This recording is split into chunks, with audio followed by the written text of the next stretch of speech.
Having a manager in your job title means the company has given you authority, but that piece of paper doesn't actually make you a leader. A traditional boss relies heavily on that formal position. The relationship is transactional.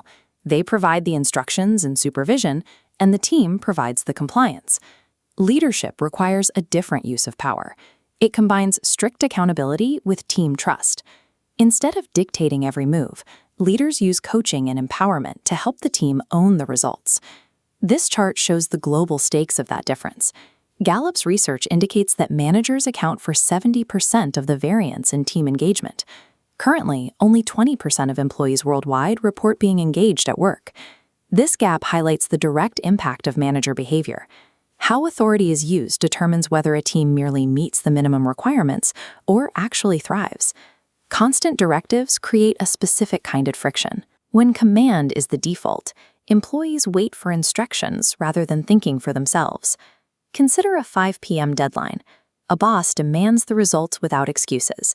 A leader provides context, explaining that the analysis is for a morning executive decision, and then asks what blockers they can remove to ensure the team delivers. Using fear to drive performance yields immediate compliance, but destroys psychological safety. If employees fear humiliation, they stop raising risks and challenging assumptions. Professional respect maintains high standards without attacking personal dignity. It involves addressing specific performance gaps, identifying the cause of failure, and agreeing on clear corrective action. The final pillar is the shift from control to empowerment. Control-heavy managers attempt to approve every detail, while empowering leaders define boundaries and decision rights so the team can exercise their own judgment. True empowerment keeps the leader accountable for the final result, while distributing the daily ownership of the tasks and solutions to the people doing the work. Shifting from a reliance on authority to genuine influence requires a way to measure and audit your own behavior. This matrix tracks two critical spectrums of the workplace experience. The horizontal axis moves from control to empowerment, while the vertical axis moves from fear to respect. High control and high fear define the standard boss quadrant. This is where behaviors like micromanagement, blame, and information hoarding create a culture of dependency. The leadership quadrant requires high empowerment and high respect. Moving into this space depends on providing autonomy, coaching your team, and ensuring credit is shared. To maintain that position in the top right quadrant, you need 8 specific tactical skills. You build respect through active listening, clear accountability, and timely feedback. You drive empowerment through context setting, coaching, delegation, recognition, and adaptability. If you are looking for practical ways to build these specific corporate skills, subscribe to Corporate Elevate and share this video with your team. These 8 behaviors are measurable and trainable.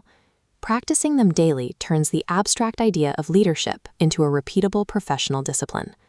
Many professionals believe they need a managerial title or direct reports before they can practice these principles.